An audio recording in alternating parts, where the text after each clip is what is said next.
बिस्मिल्लाहिर्रहमानिर्रहीम। अस्सलामुअलैकुम my dear viewers.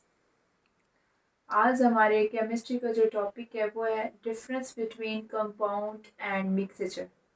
वैसे तो हमने कंपाउंड को और मिक्सचर को बहुत डिटेल से वन बाय वन पढ़ा है, लेकिन आज हम इनके डिफरेंस के बारे में बात करेंगे।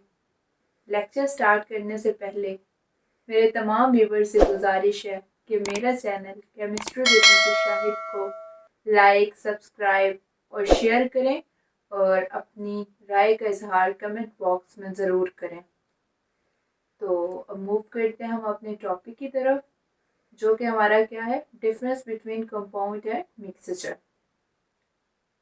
जब हम बात कर रहे हैं कंपाउंड और मिक्सचर के डिफरेंस की, तो उसके लिए हमारे पास 8 रूल्स हैं जिसको हम फॉलो करेंगे और फिर उसके साथ हमारा एक बहुत अच्छा कॉम्बिनेशन हो जाएगा डिफरेंस का कंपाउंड और मिक्सचर का। और हम उसको बहुत, अगर हमारा लॉन्ग क्वेश्चन आए एग्जाम्स में तो ये बहुत अच्छे से अटैम्प्ट हो जाएगा। वो कौन से 8 पॉइंट्स हैं जिनको हम वन बाय वन स्टडी करें, और इस तरह से जब ये आपके पास 8 पॉइंट्स जो मैंने लिखे हैं आपको नज़र आ रहे होंगे, ये 8 पॉइंट्स वैसे ही आपको याद करने के लिए एक लेक्चर जो है वो बहुत आसान हो जाएगा अगर आप इन 8 पॉइंट्स को जो अपने माइंड में रखेंगे।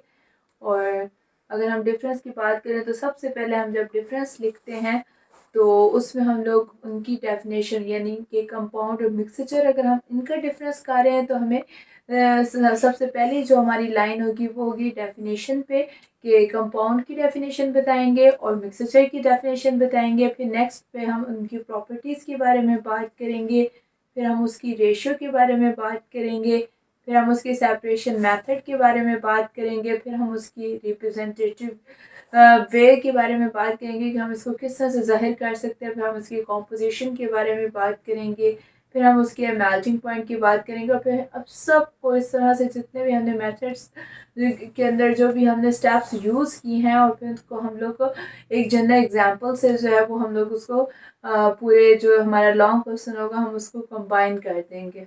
और जो अभी हम लोग इसको डिफरेंस के तौर पे पढ़ते हैं। अब हम कंपाउंड्स और मिक्सचर के डिफरेंस के बारे में बात करते हैं। जब हमें डिफरेंस करना है कंपाउंड और मिक्सचर्स का, तो मैंने जो आपको 8 पॉइंट्स बताए थे उन्हीं को आपने अपने माइंड में ओवरव्यू रख के उसका, और फिर आपने डिफरेंस लिखना है, और इस तरह से एक बहुत अच्छा सा लॉन्ग एक्सटेंसिव क्वेश्चन बन जाएगा। लेकिन अगर ये शॉर्ट क्वेश्चन में आए तो आपने इसके 4 पॉइंट्स लिख देना, that's is enough for annual examination. क्योंकि वो शॉर्ट क्वेश्चन जो होते हैं वो 2 मार्क्स के होते हैं, तो इस तरह से आप 2 मार्क्स जो है वो ईजिली से गेन हो जाएंगे जब आप 4 पॉइंट्स करोगे। तो मूव करते हैं हम लोग पहले अपने पॉइंट की तरफ। कंपाउंड और मिक्सचर के डिफरेंस में जो पहला पॉइंट डिस्क्राइब किया गया है वो है डेफिनेशन का। तो पढ़ते हैं इसके बारे में। It is form by the chemical combination of elements, कि जो कंपाउंड्स हैं वो किस तरह से बनते हैं, वो एलिमेंट्स के केमिकल कॉम्बिनेशन से बनते हैं। इस तरह से अगर हम मिक्सचर की डेफिनेशन के बारे में बात करें तो mixture is form by the simple mixing up of the substances, कि ये जो मिक्सचर्स होते हैं ये जस्ट सिंपल मिक्सिंग करते हैं हम लोग जब सब्सटेंसेस की, तो इस तरह से मिक्सचर बनते हैं।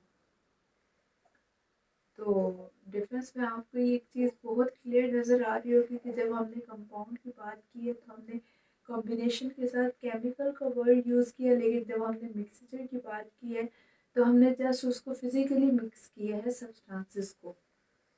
तो नेक्स्ट जो इसका पॉइंट है वो ये है कि the constituents lose their identity and form a new substances having entirely different properties from them, कि जब हम कंपाउंड्स बनाते हैं या जब कंपाउंड्स बनते हैं तो उसके अंदर जो हम लोग एलिमेंट्स को कंबाइन करते हैं, तो after combination of these elements एक नई चीज़ बन जाती है। और वो जो नई चीज़ बनती है उसकी जो प्रॉपर्टीज़ होती हैं और जो जिनसे ये बनी होती है, मतलब जब हम कंबाइन करते हैं जिन एलिमेंट्स को, तो उनसे उनकी जो प्रॉपर्टीज़ होती हैं वो इंटायरली डिफरेंट होती हैं, और वो जो स्टार्टिंग वाले एलिमेंट्स होते हैं वो अपनी प्रॉपर्टीज़ जो है वो लूज़ कर देते हैं, और एज अ रिज़ल्ट एक नई जो सब्सटेंस बनता है उसकी एक नई प्रॉपर्टी होती है।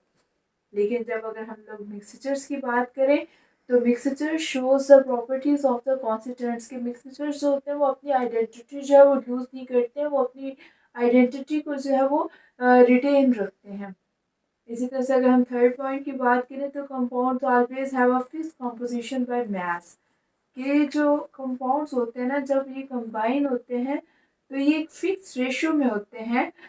ये रैपिड इनकी कॉम्बिनेशन नहीं होती है, इनको पता होता है कि हमने किस तरह से मिक्स होना है, और जब ये मिक्स होते हैं तो ये अपनी जो इनकी प्रॉपर्टीज़ होती हैं और जो इनकी ये जो रेशियो होती है ये फिक्स होती है।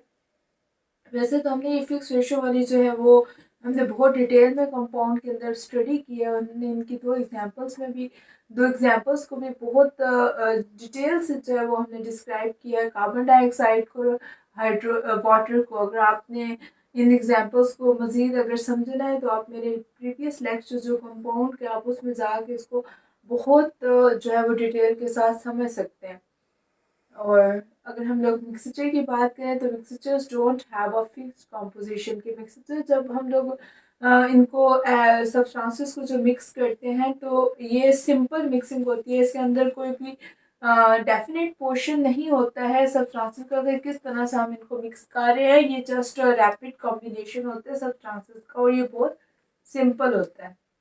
इसके अंदर कोई भी हम रेशियो को कंसिडर नहीं करते हैं। मिक्सचर्स की एग्जांपल्स भी हमने बहुत डिटेल से पढ़ी थी। जैसे कि सिंपल अगर हम लोग इसको समझें तो जैसा कि मैंने बताया था कि ऑयल और वाटर की जो एग्जांपल है वो बहुत बेस्ट है। इससे आपको बहुत अच्छे से समझ आ जाएगी कि मैंने बताया था कि कुछ भी आप रैंडम बीकर ले लें, ग्लास ले लें, उसमें कुछ अमाउंट वाटर डालें, कुछ ड्रॉप्स डालें, तो इस तरह से जो बनेगा वो एक मिक्सचर बनेगा। और वाटर की अपनी प्रॉपर्टीज़ होंगी, ऑयल की अपनी होंगी, और इनकी कोई भी फिक्स रेशो हमने नहीं रखी थी। हमने अपनी मर्ज़ी से वाटर भी लिया, हमने अपनी मर्ज़ी से ऑयल भी लिया। तो मूव करते अपने 4 पॉइंट की तरफ। जो कंपाउंड्स हैं उनका जो 4 पॉइंट है वो ये शो कर रहा है कि the components can not be separate by the physical mean, but whenever we talk about the mixtures then these components can be separated by the simple physical method। ये जो कंपाउंड्स होते हैं क्योंकि मैंने सबसे पहले यही बात की कि केमिकल कॉम्बिनेशन होता है एलिमेंट्स का। तो जब भी कोई चीज़ केमिकली जब कंबाइन हो जाती है तो अपनी आइडेंटिटी लूज कर देती है, नए सब्सटेंस बना देते हैं, जिसकी वजह से इनको जो है वो सेपरेट करना बहुत मुश्किल हो जाता है by using any physical mean. लेकिन अगर हम मिक्सचर्स की बात करें तो उनकी अपनी आइडेंटिटी होती है, वो अपनी आइडेंटिटी लूज नहीं करते हैं। तो उनको हम ईज़िली से कोई भी simple physical method like that distillation, crystallisation, magnetisation, evaporation, ऐसा से कुछ भी हम लोग अगर कोई भी फिजिकल मेथड को यूज़ करें तो मिक्सचर्स के अंदर से जो हम लोग सब्सटेंसेस है उनको बहुत ईजिली से सेपरेट आउट कर सकते हैं। अगला हमारा पॉइंट है उसमें हम कंपाउंड की अगर हम बात करें तो every compound is represented by the chemical formula. कि हर कंपाउंड जो क्योंकि वो केमिकली कंबाइन है तो उसको शो करने के लिए हमारे पास एक प्रॉपर केमिकल फार्मूला होता है जिससे हम अपने कंपाउंड को शो करते हैं।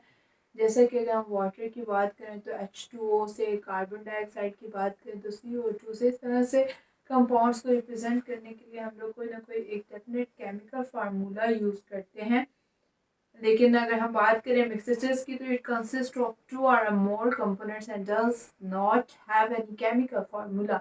ये जो मिक्सचर्स होते हैं क्योंकि नाम से ही पता है मिक्सचर मीन मिक्स होना, कुछ दो या दो से ज़्यादा कंपोनेंट्स आपस में मिल रहे हैं, तो उनके लिए हमारे पास कोई एक डेफिनेट केमिकल फार्मूला नहीं होता कि हम मिक्सचर्स को उससे शो करें। तो मिक्सचर्स को हम लोग केमिकल फार्मूला उसके लिए यूज़ नहीं करते हैं। और अगला पॉइंट है हमारे पास कंपाउंड्स है homogeneous composition.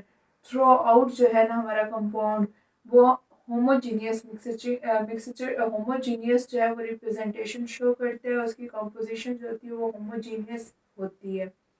Means through out जो है वो उसकी कंपोजिशन सेम रहती है। लेकिन जो मिक्सचर है वो होमोजीनियस भी हो सकते हैं और वो हेट्रोजीनियस भी हो सकते हैं कंपोजिशन में।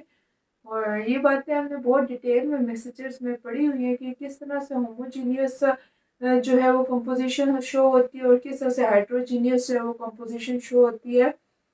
जैसे कि अगर होमोजीनियस का मतलब ये होता है कि ऐसा मिक्सचर जो थ्रू आउट जो है वो हमारे पास जो एक सेम फेस के अंदर होता है, तो that is called the homogeneous composition. लेकिन ऐसा मिक्सचर जिसके अंदर जो है वो हमारे पास सेम फेस नहीं होती, डिफरेंट फेस होती है, वो हमें शो हो, तो that is called the heterogeneous composition. और मोस्टली होमोजीनियस कंपोजिशन के अंदर अगर हम लोग देखें तो शुगर और जो वाटर है उसका जो आपके पास मिक्सचर होगा that is called the homogeneous mixture. लेकिन जो हेट्रो है वो सॉइल रॉक, इस तरह से जितनी भी एग्जांपल्स हैं वो हमारे पास हेट्रोजीनियस कंपोजिशन में आती हैं। नेक्स्ट पॉइंट है कि compounds have the sharp and fixed melting points, क्योंकि केमिकली कंबाइन होते हैं तो आपको पता है कि कोई भी चीज़ whenever it is combine chemically then उनके मेल्टिंग पॉइंट्स बॉइलिंग पॉइंट्स भी शार्प होंगे। और उसके अलावा उसके अंदर वो सारी प्रॉपर्टीज़ होंगी जो एक कंपाउंड के अंदर होती हैं। और जो मिक्सचर होता है उसकी कोई भी sharp and fix melting points नहीं होते हैं। और लास्ट पे जो है वो हमारे पास एग्जांपल्स हैं। तो कंपाउंड जो होता है अगर उसकी एग्जांपल्स की बात करें तो उसके अंदर वाटर आ जाता है, सोडियम क्लोराइड आ जाता है, कार्बन डाइऑक्साइड आ जाता है और अमोनिया आ जाता है। और इस तरह से और भी बहुत सी एग्जांपल्स है, लेकिन आई थिंक इतनी काफ़ी हैं। और मिक्सचर की अगर हम बात करें तो उसकी एग्जांपल्स में हमारे पास ऑयल एंड वाटर आ जाता है, air, milk, rock, soil, brass. तो ये था हमारा आज का टॉपिक।